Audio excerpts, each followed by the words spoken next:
दोस्तों, अगर आप मेरे चैनल पर आए हैं तो कृपया चैनल को सब्सक्राइब करने के साथ साथ बेल आइकन पर क्लिक करके ऑल पर क्लिक कर देना जी। हेलो दोस्तों, हमारे चैनल में आप सभी का स्वागत है।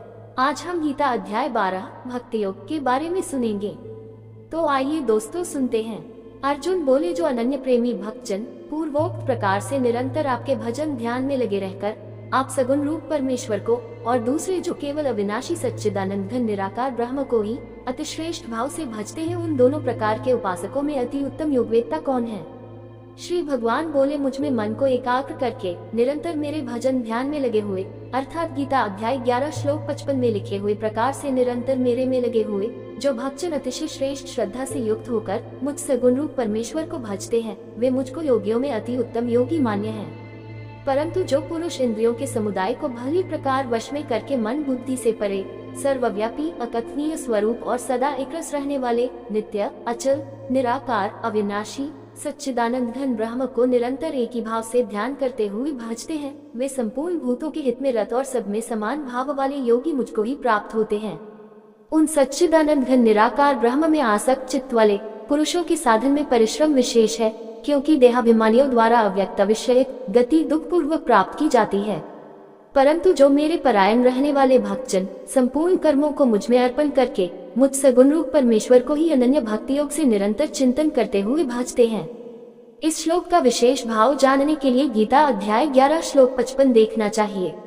हे अर्जुन, उन मुझ में चित्त लगाने वाले प्रेमी भक्तों का मैं शीघ्र ही मृत्यु रूप संसार समुद्र से उद्धार करने वाला होता हूँ। मुझ में मन को लगा और मुझ में ही बुद्धि को लगा, इसके उपरांत तू मुझ में ही निवास करेगा, इसमें कुछ भी संशय नहीं है।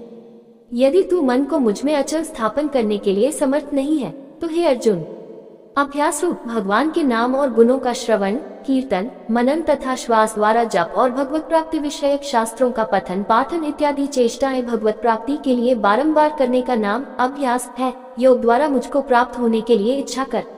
यदि तू उपर्युक्त अभ्यास में भी असमर्थ है तो केवल मेरे लिए कर्म करने के ही परायण स्वार्थ को त्याग कर तथा परमेश्वर को ही परम आश्रय और परम गति समझकर निष्काम प्रेम भाव से सती शिरोमणि पतिव्रता स्त्री की भांति मन वाणी और शरीर द्वारा परमेश्वर के ही लिए यज्ञ दान और तपादि संपूर्ण कर्तव्य कर्मों के करने का नाम भगवदर्थ कर्म करने के परायण होना है। हो जा।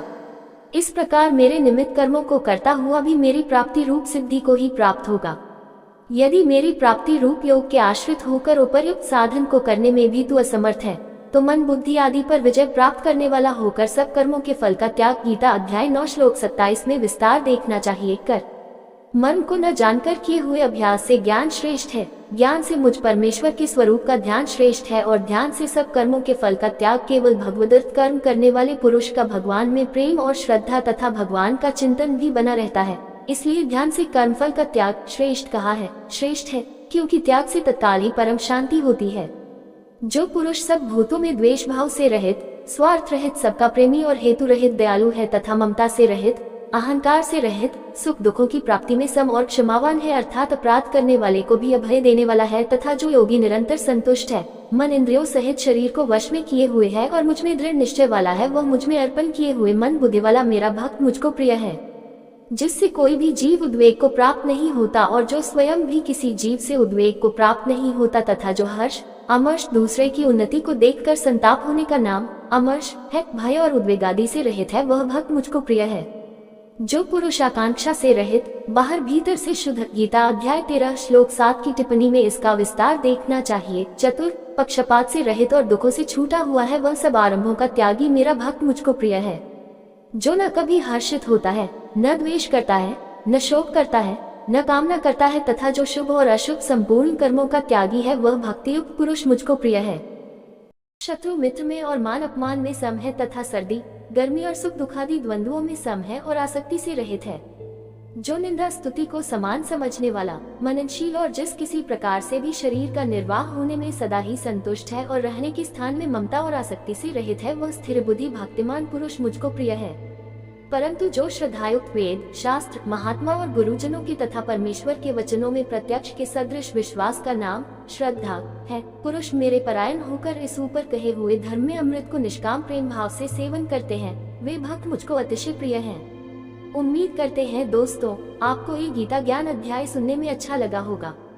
इसी के साथ विदा लेते हैं। कल फिर एक नए गीता ज्ञान अध्याय लेकर हाजिर होंगे। तब तक सभी दोस्तों को जय श्री कृष्णा जी।